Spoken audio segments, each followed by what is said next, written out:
The topic of this seminar, truly speaking, we give wrong suggestions to the mind, is a sentence taken from the message given by the Master on the historical event of the Centenary Celebrations of the Samarth Guru, Sri Ramchandraji Maharaj of Fatehgarh in 1973 at Chennai.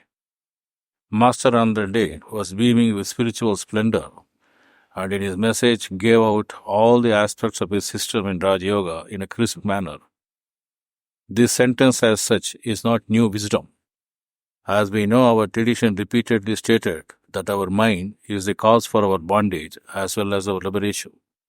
Then Milton said, the mind is in its own place and in itself can make heaven of hell and hell of heaven. Our quest to know our true nature has drawn us to this path of Rajayoga. Obviously, the quality of our life cannot be very good if we do not know who and what we are. It is only the naive and superficial person who can think that at the moment of death we just become a corpse. Every sensible person has always sought to know his or her roots or the homeland. Every one of us here spent quite a bit of our life in search of our source, and many of us do feel to have had a glimpse of the unknown. Paradox it may seem, but that's what it is. Some of us, in fact, do feel that they are successful in their endeavor, and the mystery of it is that only when they had become a corpse or living dead, they realized and started their real life. What is said may appear ridiculous and bizarre, but that is the manner in which the wisdom is passed on through millennia by good people who understood human nature and wanted to pass on the teaching for having a better life and a reasonable hope for the future.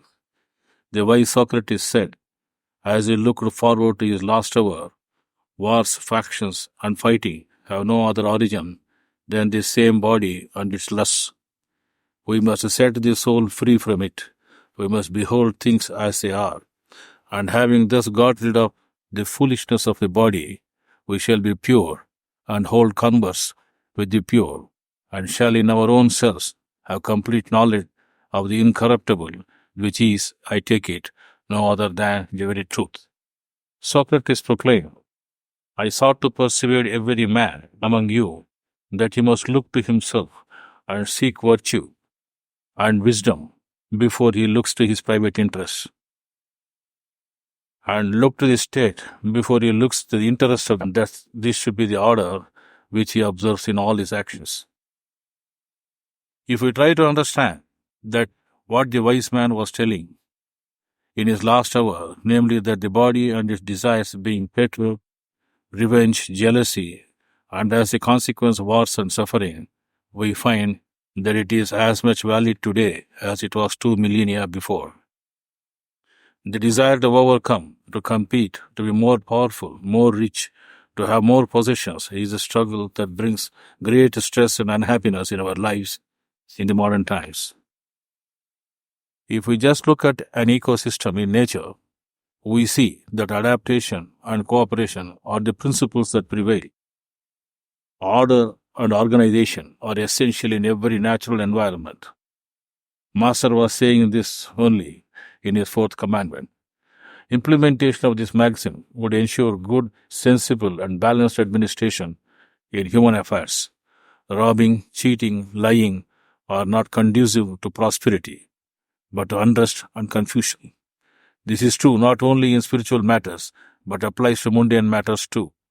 Seek virtue and wisdom, says Socrates. What does it mean? It means plainly that we should use our intuition, which is the subtle aspect of our intelligence, the mental gift that allows us to understand the deep aspect of situations and events.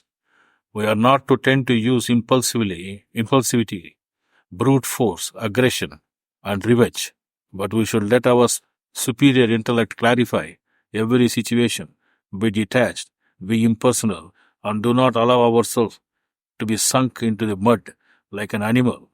In the Yogic and Vedantic terminology, it means that we should develop viveka. The mind gives directions to our actions. Whether they are good or bad depends on the goal we have chosen. Goals are very important in life. They help us to determine the path or means through which we are going to achieve the goal and achieve greater results. Having a goal is tantamount to making a promise to ourselves. However, many aspirants make a wise decision of the goal they want to achieve, but forget a main ingredient for effective action, namely passion, which Master calls restlessness. Restlessness is a driving power that enables us to manifest our goal. Many set their goal to be oneness with the Master, but do not believe that they will attain the same. This is because they lack faith in themselves, and Master wants that we should have faith that we will reach the goal. But our mind misguides us mischievously, quoting the case studies of the failure of persons who practice some other method, and also the enormous ordeals the aspirants have gone through in the systems of the past to attain the goal. This wrong feed to the mind is the most detrimental input we are aware of in sadhana, and many leave the sadhana when faced with trying circumstances. While importance of setting up the goal with clarity is essential, and that it by itself can be called an aspect of viveka, it is twice as important to have a proper structure that excites us and gives images of success. The goal should be specific and precise, and we should have a detailed idea of the goal and the various stages before attaining the same. Many aspirants confuse the goal as given by the Master because they accept consciously or unconsciously the goal to mean something which the Master never meant. They try to somehow fit nothingness or void into some tangible and manipulative concept for the mind to play with. This is the one area where I have found many aspirants accepting the wrong suggestions regarding the goal. Goal clarity that is spoken of many times does not carry any clarity, but aids the impure mind to articulate the same according to its fancy. We should be able to evaluate our progress towards the goal. The mind accepts and receives many suggestions about the progress one has made based on imaginary notions and hallucinations. I personally had many aspirants reporting rather irresponsibly about the stage in which they are, while the fact remained that they were far off from the stage and were playing into the tricks of the mind. It should be noted that every spiritual condition is an aspect of the one, and there is a need for reverence and balance in reporting the condition. The goal should be attainable and within our reach. Realization and enlightenment is not the prerogative of the recluse. We can learn the alpha and omega of spirituality in the environment of the home or in the social setup in which we live. Here in this area, Master has brought in the concepts of trusteeship and due attachment. The mischievous mind, however, asks us to accept all sorts of manipulation of these concepts, and most of the time effectively succeeds in making us think and act in such a manner that is least conducive to progressive spirituality. The goal should be realistic, and it should be something within our physical and emotional reach. This would mean that we should have examples of such men and women who have reached the goal. While it is undeniable that there were saints and realized souls in our system, and are also there even now, our mind, which has learnt the art of doubting the doubt itself, makes many an aspirant feel that it is something that is unattainable. This is a problem of faith in oneself, the method and the Master. Evaluations of self many times suffer from this defect. As far as method is concerned, there are many instances where the aspirant, even though he is making sufficient progress according to the intensity of sadhana he puts in the system, considers repeatedly and ad nauseum the virtue and advantages of the systems he never practiced, or those that were being practiced with practically no spiritual progress. It is unfortunate that some aspirants even start making irresponsible judgments about the Master, calling him a liar, etc. All these are due to impure mind, which plays its jokes and tricks with our aspirations. It is important to consider why the mind does these tricks. Now we know that the mind is capable of evil thoughts. In this sense, the thoughts that work as obstacles in reaching our goal. The question would be, how is it so? Dr. KCV raises this issue when he says the question of questions for religion would be, how does evil arise at all in a God-created world?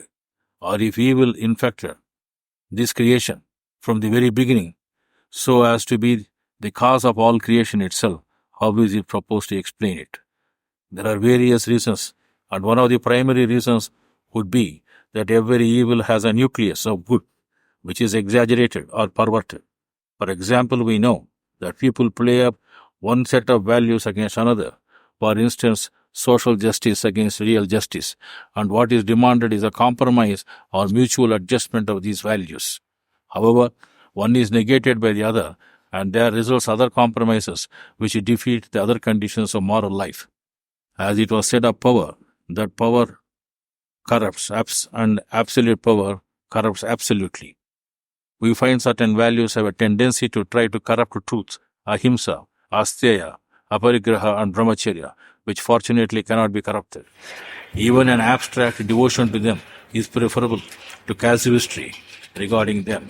This is a truth that the Western ethical and religious thinkers have to learn even today. Whatever casuistry was practiced, it left the moral subject more helpless than ever. Master, however, explains that this problem arises because the lower mind gives directions to the higher mind. The higher and lower minds have to live together in mutual harmony, and the lower mind should receive the directions of the higher is the principle of life. However, the lower mind has started dictating terms to the higher mind, and this is the main problem. That would mean that our self and selfish concerns condition the decisions we make about a person or a thing or a situation. Everything is viewed and analyzed through the pair of glasses of the lower mind. He asserts that the original nature of mind is purity, and it expels all thoughts that are impure, and that is the theory of our master on the origin of thoughts. This theory is applicable not only when we meditate, but throughout all our activities in life. Undeniably, thoughts about the divine are about the most pure thoughts that mortals can have. Therefore, if the mind is purified, more and more silence and balance gets restored, and the torture of thoughts gets reduced. But then, how to develop such a practice of thinking about the divine constantly in a totally polluted atmosphere and environment is a question of practical importance. Master in this context says that if the intensity of thoughts flowing in the direction of the lower mind gets reduced and the intensity of flow of thoughts to the higher mind gets increased, the purpose would be served. The question remains how to achieve this with an impure mind. Lord Krishna leaves the question there and does not give any solution other than suggesting abhyasa and vairagya. Master, on the other hand, says that the help of a competent brother can be taken, and he would, through his internal divine power, exercise pranahuti and divert the flow to the higher plane and also further on to the divine realms. Pranahuti, which is working wonders with us and is bringing in radical changes in our behavior and attitudes, is a great boon to humanity. By the most revered Samarth Guru, Sri Ramchandraji Maharaj of Fatehgarh, let us see the conditions in which this method arose in its present form. That the world during the 19th and the earlier part of the 20th centuries has been passing through the death pangs of an old era and the birth pangs of a new era is evident to all. The old principles of materialism and self-interest, old sectarian and patriotic prejudices and animosities were perishing, discredited amidst the ruins they have wrought in. And in all lands we see signs of a new spirit of faith, of brotherhood, and internationalism that is bursting the old bonds and overrunning the old boundaries. Revolutionary changes of unprecedented magnitude have been occurring in every department of human life. The old era is not yet dead. It is engaged in a life and death struggle with the new. Evils that are in plenty, gigantic and formidable, but they are being exposed, investigated, challenged, and attacked with new vigor and hope. Clouds there are in plenty, vast and threatening, but the light is breaking through and is illumining the path of progress and revealing the obstacles and pitfalls that obstruct the onward way. In the 18th century, it was different. The spiritual and moral gloom that enshrouded the world was relieved by hardly a ray of light. It was like the darkest hour before the dawn, when the few lamps and candles that remain alight won't do little more than make the darkness visible. It was a time for a once more divine revelation to the torpid, frivolous children of men, if they were not to sink altogether into the ape condition. Compared with the 18th century, the present time after the advent of Samarth Guru Lalaji Maharaj is, as it were, the dawn after darkness, or as a spring after winter. The world is stirring with new life, thrilling with new ideals and hopes. Things that but a few years ago seemed impossible, and dreams that dare not be dreamt are now accomplished facts. All this is because of the Advent, is our firm faith, and the special personality structured by him is the guiding master to us and for generations to come. This special personality is the light bringer of the spiritual world, as the sun is the light bringer of the natural world. Just as the material sun shines over the earth and causes the growth and development of material organisms, so also through the divine manifestation, our growth and development in spiritual plane will happen. As there is nothing special as spiritual and material, our destinies in all areas will be guided and monitored by the great master, provided we follow the natural and virtuous path he has given.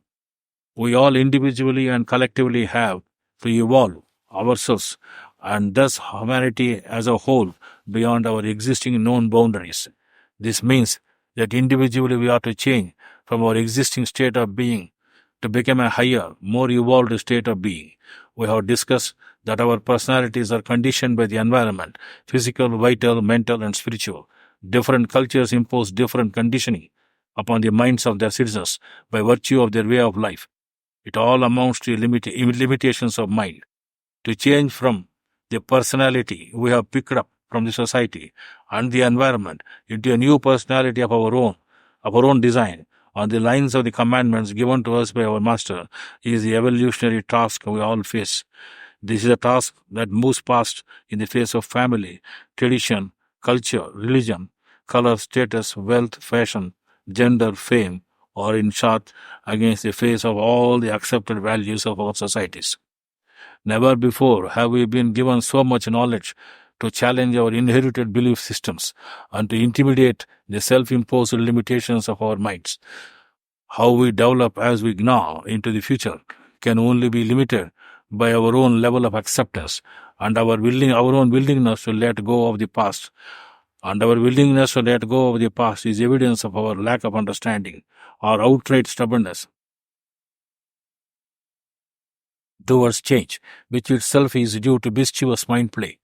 What we need to develop is our own ideal, not one that we have been conditioned to by the tradition, but one that is our own creation based on the tenets given by the Master. Master has given the path of grace, a path that can in fact be different for different persons based on their samskaras. Many aspirants have odd notions of the role they have to play in the divine work and also seem to be anxious to know their status in the scheme of things. When Master asks us to mold ourselves again, our mind starts playing its tricks and would like us to fit into the modern day society. The social and power politics come into play, and there is always a politician waiting to use our image for his gains. It is no wonder that the present day masters are visited by the most important social and political bigwigs. We should note that evolution is not about being accepted by an existing image, but is about changing and moving beyond the boundaries of that accepted image, which is dictated by the mind control that advertising and marketing is so demonically good at. It may, in a sense, be said that we must become like the caterpillar that transforms itself into the beautiful butterfly. The caterpillar represents the old personality, and the butterfly represents a new life that is yet to unfold. Firstly, the caterpillar seems to get into a dream and starts dreaming of its new form. It goes into the cocoon and it liquefies, it dissolves the past, and out of the same energy it forms a new life in accordance with its dream. The new form comes only after it liquefies or annihilates the old form. Humanity at present is in a state that is the same as the caterpillar that has yet to embark upon It's a remarkable transformation. In the fortunate few who got into the fold of the Master, who is ever eager to embrace all, such a process of liquefaction has happened, and they embarked on their own new form. We can never evolve beyond our old notions, about our odd notions, about the level we can achieve. Very few people will be able to accept that they can be a master until they witness somebody else being in that state of purity. Even then, their own acceptance will rely on their acceptance of equality with the master. Master, when he said he makes masters, was making an extraordinary statement. How many accept such equality? No wonder we need courageous persons who can control their minds and make it an instrument of the divine. Once the design of the goal and the intermediate stages are enshrined in our heart, in our mind, then the individual components can be formulated and worked upon. These are the elements of the sadhana that spiritual masters have spoken about and are recorded as personal affirmations in their writings, letters, and diaries. A diligent effort is required to replace the demons from our past thinking.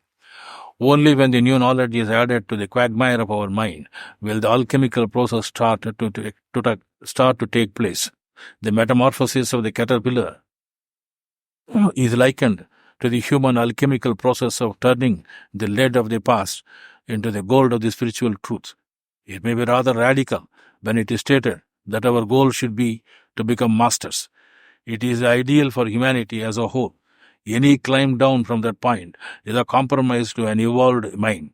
At the same time, we must realize that our own evolution progresses at the rate of our own acceptance of the new knowledge and its integration into our lives. This is possible only when we yield to the divine dictate of transformation of the human to divine. This demands courage, a lion-hearted approach, a do-or-die attitude. Only such men are sought for in this era. Molding ourselves and living a new way of life that bears no resemblance to our past, that is choosing to live as a butterfly instead of continuing to be a caterpillar is a hard task indeed. This is so because change is always uncomfortable, not only for us, but for those that observe it in us. We are moving forward in our life, and they are standing still. They can no longer relate to us because we are at a loftier vantage point. But we have to continue to play the game with them if we still want them to be in our life. Can we really afford to compromise, or do we fly away and leave them standing in their own confusion, hoping that one day they will follow our lead? This is an unhappy situation in which some of us are stranded in our effort to move as forerunners of the new era. The more spiritually advanced we become, the more difficult we find it to fit in with the accepted values of the present-day society.